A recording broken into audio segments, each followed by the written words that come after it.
Donc c'est une rencontre extrêmement importante au niveau diplomatique, au niveau politique. Il doit y aller, mais il va être retardé. Pourquoi va-t-il être retardé? Le Rav Goren et le Rav Kook vont être assis sur un banc, attendant la calèche qui doit les emmener chez le gouverneur anglais. Et arrive devant le Rav Kook, un petit enfant qui dit au Rav Kook, en yiddish, il lui dit, est-ce que tu peux m'aider? J'arrive pas à comprendre la Sugia. Il est avec une Gemara dans la main et il n'arrive pas à comprendre sa Sugia. Et le Rav Kook s'assoit avec lui et va commencer à lui enseigner la Sugia, à lui apprendre cette page de Gemara. Et à un moment donné, le Rav Goren lui dit, ça y est, la calèche arrive, il faut qu'on y aille. Et le Rav Kook ne se lève pas. Et il va rater la première calèche, ne pas monter dedans, parce qu'il va d'abord finir son étude avec ce petit enfant juif. Ils vont finalement arriver en retard d'ailleurs à la Bgisha. Et le Rav Goren ne comprend pas pourquoi c'est tellement important d'étudier avec un petit gosse juif.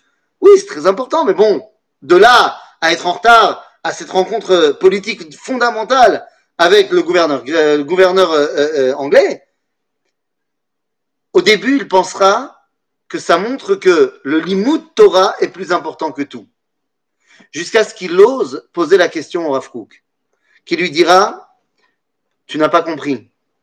Ce n'est que grâce au Limud que j'ai fait avec ce petit enfant. C'est-à-dire que j'ai pu, moi, me recentrer sur qui j'étais vraiment, à savoir un juif qui veut comprendre la volonté de Dieu. Ce n'est que grâce à cela que je peux maintenant vraiment aller à la rencontre avec le gouverneur britannique. Car je viens au nom de 3000 ans d'histoire d'Israël. Et j'avais donc besoin de me le rappeler. Cette page de Talmud avec ce petit enfant juif m'a rappelé qui j'étais, au cas où je l'avais oublié. Et donc maintenant, fort de cette connaissance, je peux aller vers le destin politique du peuple juif. Le Rav Goren dira que cette rencontre lui a changé sa vie et sa façon de comprendre l'étude de la Torah. On étudie la Torah, pourquoi? Pour une raison. Veit gadilti, comme disait le prophète Yecheskel, Veit gadilti, veit kadishti, leine amim rabim. Je vais me dévoiler, me grandir et me sanctifier aux yeux des nations.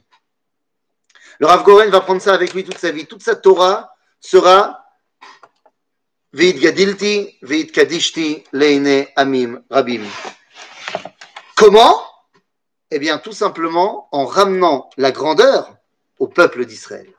Alors, quand on a compris cela, bien les amis, j'ai envie de te dire, maintenant, le Rav Goren peut prendre une place active dans ce qui se passe en Israël.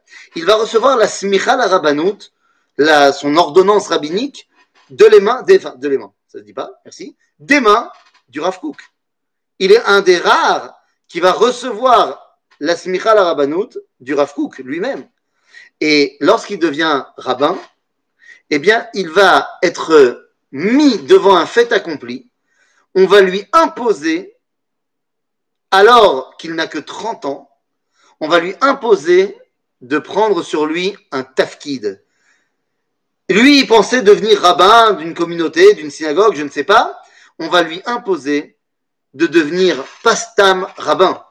Mais on va faire de lui, de fait, on va dire de facto, parce que, la situation l'exige, eh bien, on va lui demander, lorsqu'il a 30 ans, en 1948, de devenir le rabbin de Tzahal, le rabbin de Tzva à Hagana l'Israël. Ça n'existait pas un rabbin de Tzahal, ça n'existait pas la rabbanout atzvaït, ça n'existait pas l'aumônerie militaire en Israël. Il y avait le Hetzel, le Lechi, la Hagana, il n'y avait pas de Rav Tzvaï. Et là, c'est le grand rabbin d'Israël, le Rav Yitzhak Halevi Herzog, qui va lui ordonner de devenir le rabbin de l'armée fraîchement créée. Ok, j'ai pas le choix, très bien. Sauf que ce qu'on a oublié de dire, eh bien, c'est que avant de prendre ce tafkid-là, il fait quoi pendant le début de la guerre d'indépendance? Et il fait quoi pendant les différentes attaques qu'il y a avant la guerre d'indépendance?